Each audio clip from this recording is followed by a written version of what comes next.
Hey everyone, this is George Soto and you're watching Startups Unedited.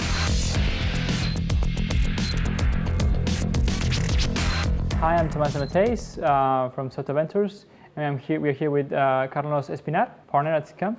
So Carlos, tell us a little bit more about how Seedcamp got started and how the ecosystem for startups was back then when you guys first launched. Yeah, so Seedcamp started back in 2007, and in that era, there wasn't that many options for early stage founders to get pre-seed capital and go through the experimentation process of trying to determine product market fit. So the ecosystem came together. Saul Klein and Reshma founded Seedcamp back then. I joined in 2010.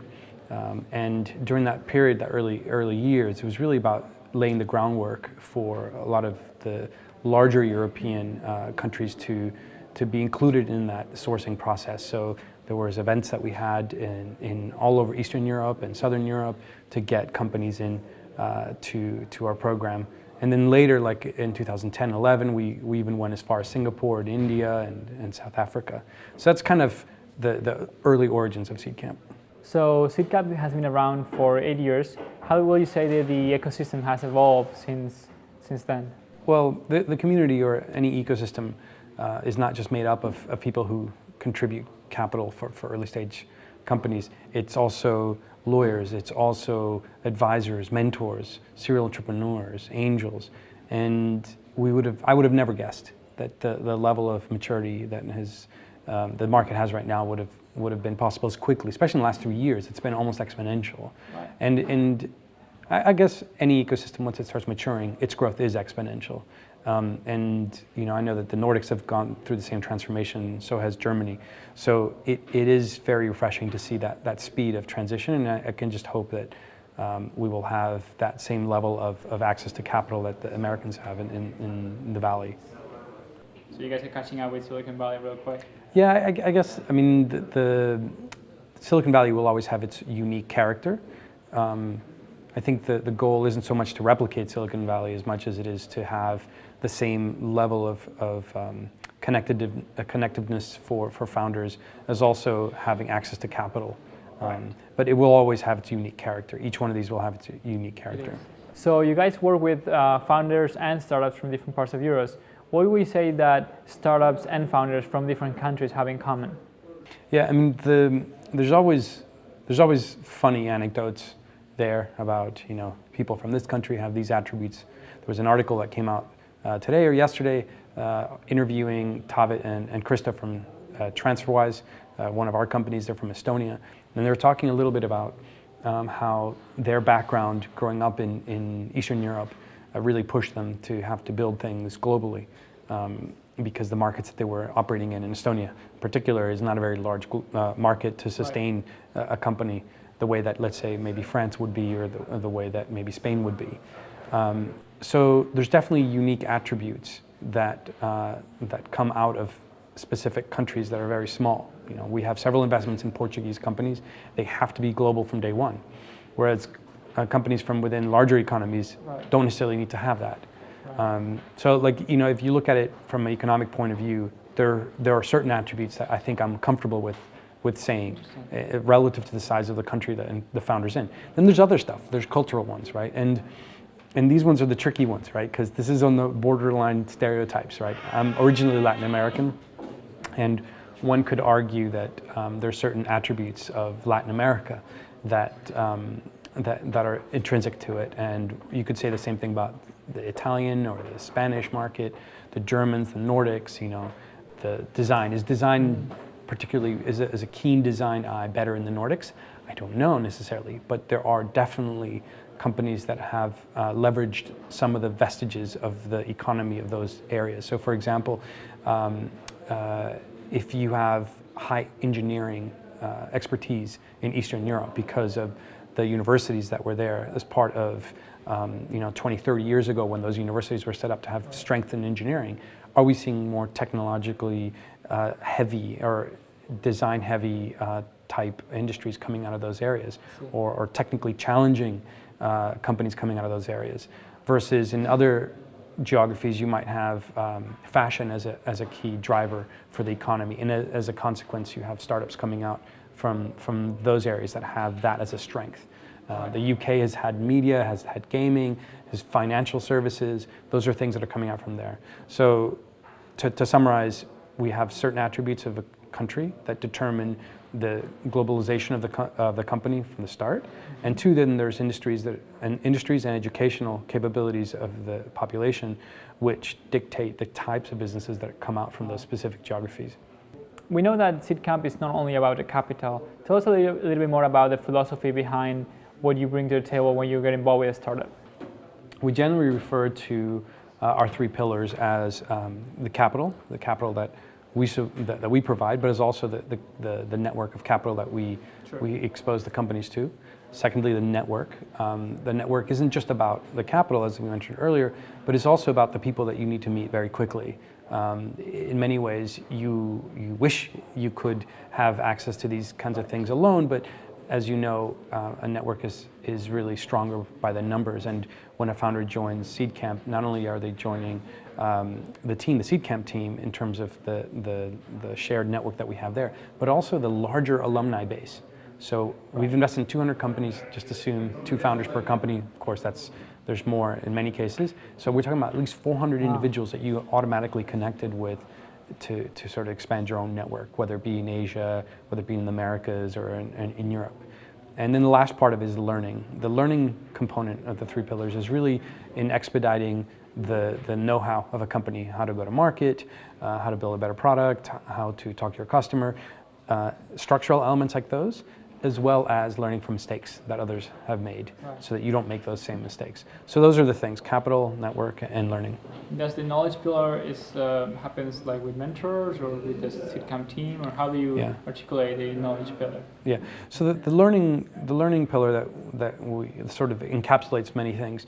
One of them it encapsulates our academy program. The academy program includes everything from the lessons learned from companies that have done well and those that have failed, and that can come from both alumni, from our companies that have already gone through a program, as well as from external mentors, and also from the Seedcamp team.